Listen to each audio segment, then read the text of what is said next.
Bien, rebonjour. On va pouvoir enchaîner avec la table ronde suivante, donc sur le BIM-BEM. Avant ça, je vais vous proposer que chaque intervenant se présente. Donc, je vais laisser la parole d'abord à Didier, ensuite Guillaume et Julie, bien sûr, qui vont se présenter. Et puis, on va commencer la table ronde.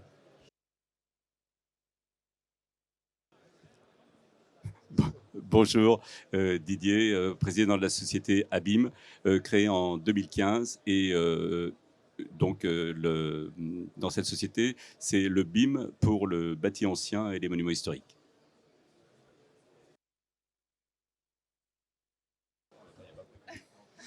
Merci. Donc Guillaume Quéré, ingénieur, chef de projet et responsable de recherche aussi, entre autres, donc au sein de l'entreprise Abim. Et Julie Lhomme, pareil, ingénieur, chef de projet dans la société, référente BIM. Et avec Guillaume, on travaille sur tout ce qui est structure et arborescence des modèles BIM qu'on développe dans la société.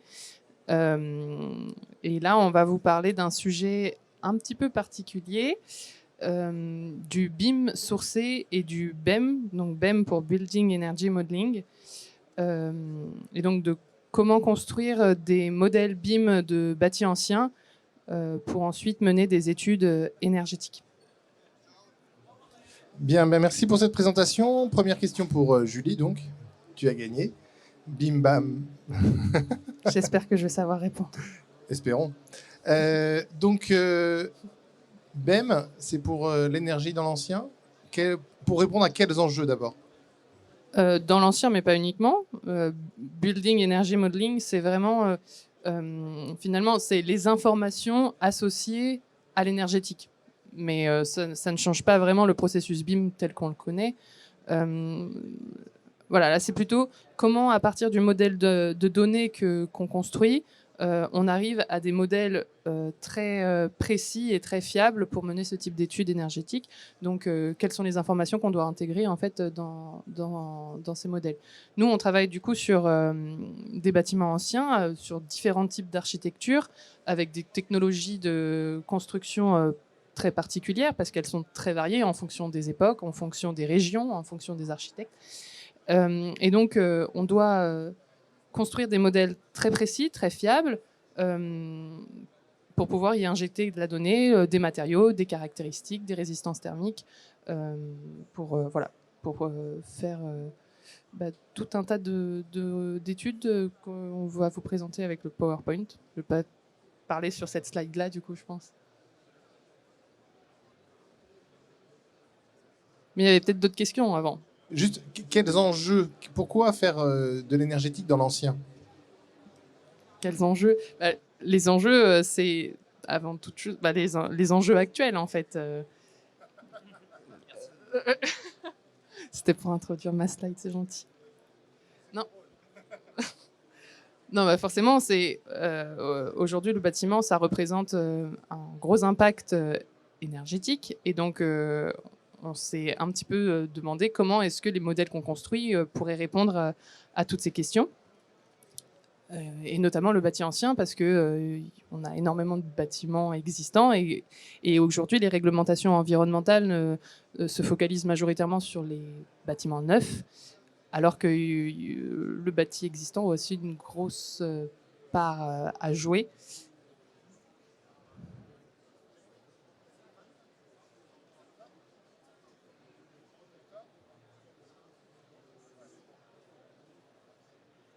Voilà.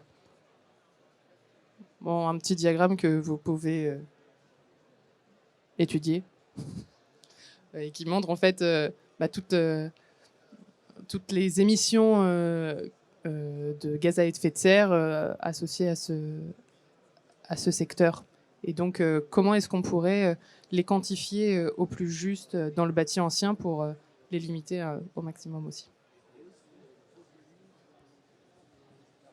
Déjà, vous pouvez constater, là, 1990, pour nous, on est out. Enfin, nous, c'est notre limite, on va dire, de notre bâti ancien, parce que nous, on remonte au néolithique. Donc, entre le néolithique et aujourd'hui, il y a quand même pas mal de choses. Et tout ça, évidemment, ça nous concerne. Mais les bâtiments aussi véhiculent autre chose que des problèmes d'énergie. Ils véhiculent, évidemment, un paysage, des matériaux, ils sont des histoires d'hommes, de femmes et d'architectes. Donc tout ça, c'est ça qu'on cherche à conserver. Et il ne faudrait pas le regarder uniquement par le prisme de la consommation énergétique. Voire même lorsqu'on va faire les calculs, encore faut-il se remettre dans le contexte plus ancien pour pouvoir avoir des calculs objectifs. Donc c'est un peu toute la démarche que vous présente en ce moment Julie et Guillaume. Apparemment, on n'entend pas bien, faut qu'on articule. Vous nous entendez? Un petit souci de passage de diapo. C'était la diapo plutôt sur celle-là. Effectivement, donc nous, la particularité, en fait, c'est un peu le sujet d'étude. On travaille sur le bâti ancien, mais avec une valeur patrimoniale. Donc, on n'est pas uniquement centré sur les monuments classés et inscrits. On travaille sur un spectre beaucoup plus large du bâti ancien, mais il y a toujours une complexité plus importante quand on travaille sur un monument avec une histoire à prendre en compte en fait. Donc c'est un peu ce qu'on voit ici, c'est que pour planifier cette transition du bâti ancien, il y a en fait un triptyque, en fait trois diagnostics à prendre en compte. Donc un diagnostic patrimonial comme on vient d'en parler, et puis aussi technique et énergétique. Donc aujourd'hui on va plutôt se concentrer sur ce diagnostic énergétique, mais en fait, pour que ce dernier soit performant, il faut que les autres également soient efficaces. Et c'est en fait le modèle BIM et toute la méthodologie qu'on met en œuvre au sein de l'entreprise, c'est justement centraliser tous ces diagnostics dans un modèle BIM pour ensuite le transformer en modèle BEM pour l'énergie et planifier cette rénovation, transition. Si je comprends bien, pour le néophyte comme moi, l'enjeu, c'est à la fois de répondre aux enjeux carbone et développement durable. Ça, dans l'ancien, avec une contrainte particulière, c'est-à-dire qu'au-delà du diagnostic technique, c'est-à-dire faire en sorte que le bâtiment tienne toujours debout, c'est aussi garder cette dimension culturelle qui est forte et qui est une dimension à part entière qui rajoute de la complexité, mais qui doit être prise en compte aussi. C'est bien ça? Oui, effectivement. Et le bâti ancien a toutes sortes de qualités également, donc c'est des qualités patrimoniales, mais des qualités aussi techniques. Et puis quand on parle aujourd'hui de carbone et toutes ces choses-là, en fait, on a des bâtiments qui sont en fait très efficients, très efficaces d'un point de vue bilan carbone, si on considère tout le cycle de vie du bâtiment. On travaille en fait sur des bâtiments qui n'ont pas de cycle de vie, vu qu'il n'y a pas de fin on ne travaille pas à l'horizon 50 ans. Alors justement, dites-moi en plus, en quoi ça justement impacte la démarche BIM particulièrement, cet effet culturel, patrimonial, qui doit aussi répondre aux enjeux énergétiques. Alors, là, comment ça affecte le patrimoine? Eh bien, et c'est facile. Si vous voulez, un bâtiment, par exemple, tous les bâtiments que vous avez, mais même prenons l'haussmannien parisien, tout bêtement. L'haussmannien parisien, vous voyez les pierres qui ont servi à construire l'haussmannien, ils viennent de l'Oise, à 3 pas de Paris. Il y avait un peu de chêne là-dedans, il y a un peu de métal, il y a des briques, tout ça. C'est des matériaux assez naturels, disons très peu éloignés de la capitale, avec un bilan carbone de transport modique. Donc tout ça, à la limite, l'haussmannien, c'est pas si mal, si vous voulez, c'est quelque chose en effet à conserver. Alors après, il ne faut pas imaginer non plus qu'on cherchait à avoir froid dans les bâtiments. Simplement, il y avait une autre façon peut-être d'y vivre. C'est-à-dire que l'intérieur d'un bâtiment, on voit bien, il y a des volets intérieurs, et il y avait des rideaux, il y avait des tapis, il y avait un certain nombre de choses, d'ameublement, qui servaient peut-être aussi à contribuer au confort. Donc, évidemment, si on y vit dans un appartement complètement dépouillé, en laissant les fenêtres nues, sans rien du tout, on va se dire « Ah ben, il faut changer les fenêtres ». Moi, je pense personnellement que c'est peut-être un peu dommage, parce que si on veut, non pas être puriste, c'est pas mon métier, mais c'est simplement que pourquoi on la change? Elle était en chêne, elle n'était pas forcément usée. Il y avait un verre qui avait été aussi peut-être soufflé, développé, etc. Donc des éléments aussi qui attestaient d'un certain savoir-faire. Si tout disparaît, pourquoi pas? Alors, et les romantiques pourraient dire, moi aussi j'ai vu par la fenêtre par laquelle regardait telle dame au 19e siècle ou au 18e. Il y a toutes ces dimensions qui sont oubliées dans notre monde qu'on le veut hyper technologique, etc. Je ne suis pas sûr. Alors, je ne dis pas qu'il ne faut pas le faire, je dis simplement peut-être que les gens ont oublié certaines données. Et c'est ça l'intérêt du BIM que nous essayons de développer, c'est de bien comprendre que tout est donné. Donc, on est capable... Attendez, excusez-moi.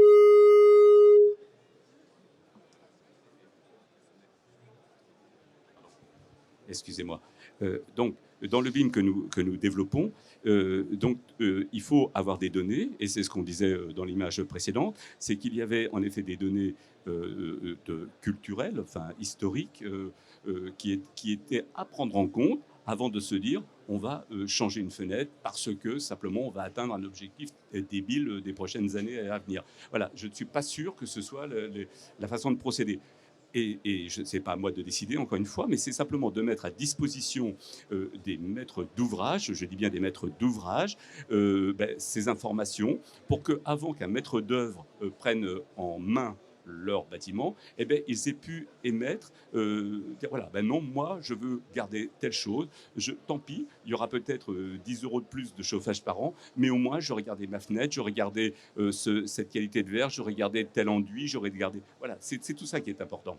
Et dans le cas de monuments historiques, c'est tout le contraire. On est obligé de conserver la matérialité historique d'un bâtiment. Un bâtiment modifié, on fait beaucoup l'apologie de tous les tailleurs de pierre, charpentiers et autres, pour certains grands bâtiments auxquels je pense en ce moment.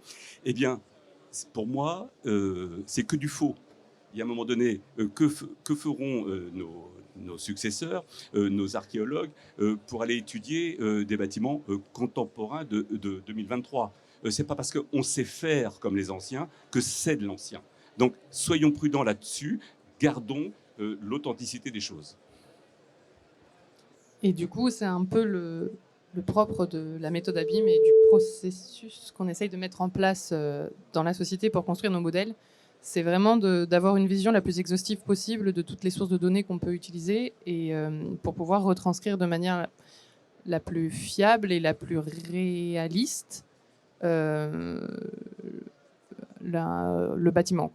Donc on se base à la fois sur de la documentation ancienne, de la documentation historique, les archives, les plans, les photos anciennes, mais aussi toute la documentation qu'on produit aujourd'hui à l'heure actuelle et qui nous servent aussi pour affiner la connaissance en fait du bâtiment. Et tout ça est ensuite sert à la fois à la construction du modèle et également sourcé dans le modèle. Donc ce qui fait que la maquette BIM qu'on construit, elle nous permet aussi de remonter le courant et de remonter à la source, à la base de la restitution graphique et qui nous donne aussi l'information brute.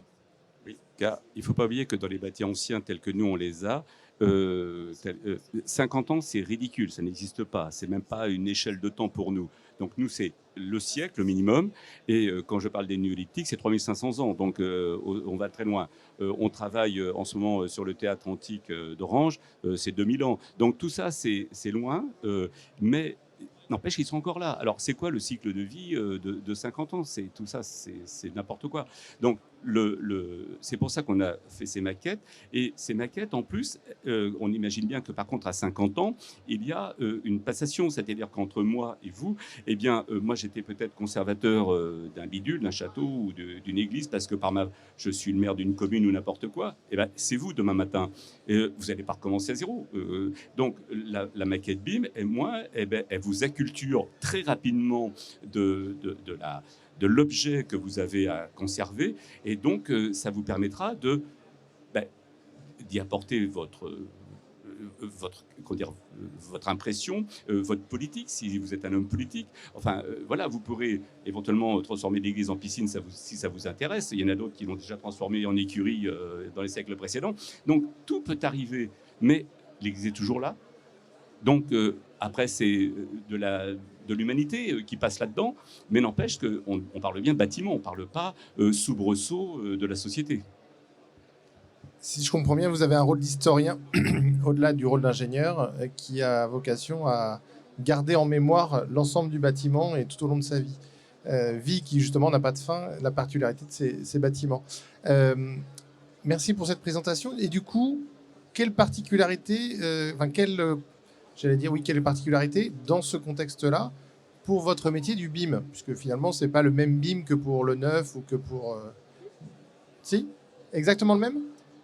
C'est le même BIM si on veut, c'est du BIM, c'est de la donnée. Après, c'est de la structuration et c'est tout le travail de Julie, de Guillaume et de mes collaborateurs, c'est de structurer cette donnée de manière à qu'elle ne soit pas perdue et qu'elle soit restituée à tous ceux qui ne connaissent pas toutes ces techniques. Voilà, c'est la restitution de l'information. Voilà, mais profonde. Pas superficielle avec 3 billes et on va dire on va changer le monde. Non, voilà. Ici, nous avons dans l'assistance une personne qui travaille depuis 25 ans sur un bâtiment historique. On voit bien que donc ces informations ne peuvent pas arriver en 10 minutes. Donc il a fallu des incrémentations successives pour percevoir toute la qualité architecturale. Sinon, il n'y aurait plus de livres sur les œuvres d'art, il n'y aurait plus des livres sur rien du tout. On voit bien même alors des gens qui s'occupent, par exemple, Maison paysanne de France ou tous ces gens-là, me disent « Ah ben, tous les bâtiments sont différents ». Et de façon merveilleuse, ils éditent des fascicules pour nous expliquer les bâtiments pans de bois, les autres, etc. Donc, tous les bâtiments sont différents, peut-être, mais ils se ressemblent quand même furieusement. C'est pas parce qu'on est morphologiquement différents qu'on n'est pas similaires. Nous deux, on a les mêmes composants distribués un petit peu différemment. Et finalement, la particularité des sujets sur lesquels on travaille lorsqu'on parle de projets de rénovation énergétique, c'est l'aspect patrimonial. C'est que aujourd'hui, on ne peut pas uniquement étudier le bâtiment, dire bon, bah, y a tel aspect qui ne fonctionne pas, qu'il faudrait rénover, qu'il faudrait modifier, qu'il faudrait optimiser.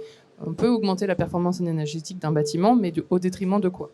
C'est un petit peu la question qu'on s'est posée. Et du coup, le projet de recherche qu'on a essayé de mettre en place depuis maintenant un peu plus d'1 an dans la société, c'est de réfléchir sur comment avoir un impact positif sur la performance énergétique du bâti ancien sans avoir pour autant un impact négatif sur ses qualités architecturales, sur son authenticité, et sur tous les aspects que Didier vous a présentés juste avant.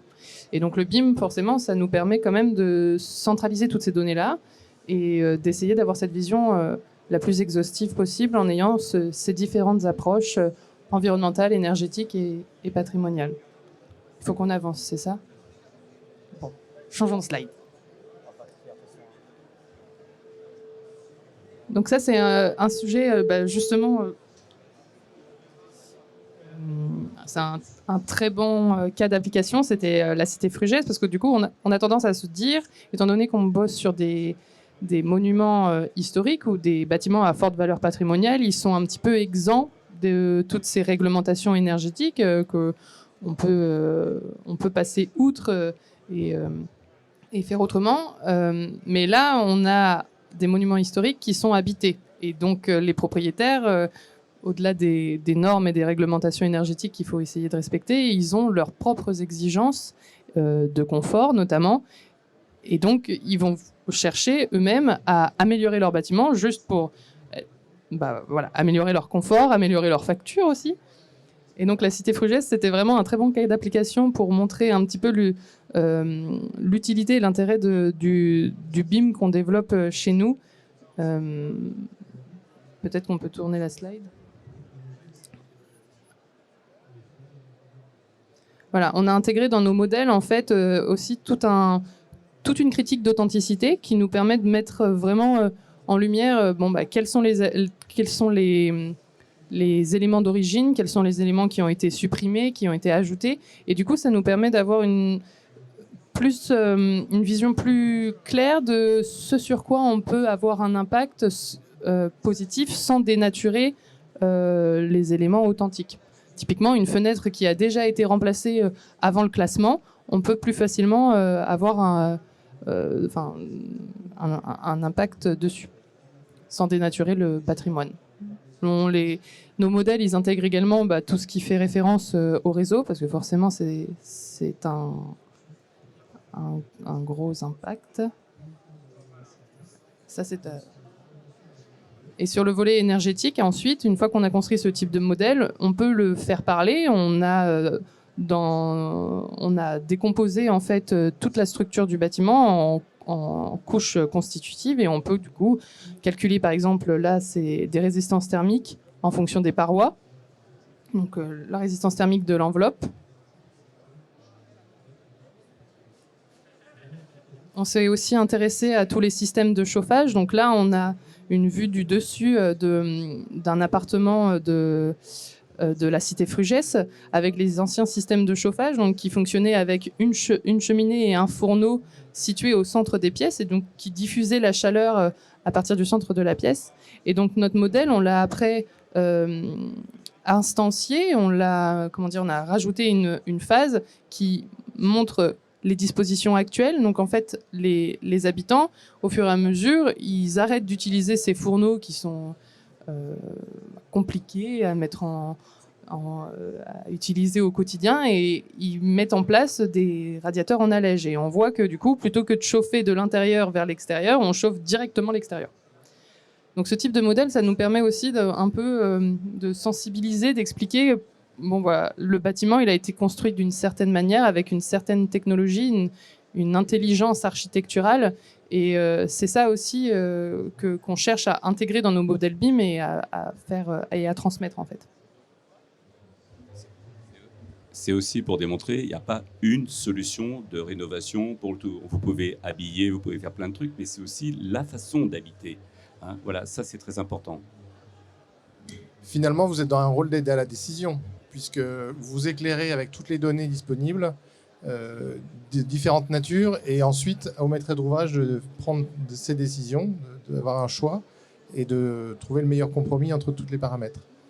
Ouais, on utilise le modèle comme forme de médiation entre les différentes parties, parce qu'il y a les propriétaires qui ont leurs exigences, les instances décisionnaires aussi, les DRAC, l'UNESCO. Là, on est sur un site classé sur la liste du patrimoine mondial.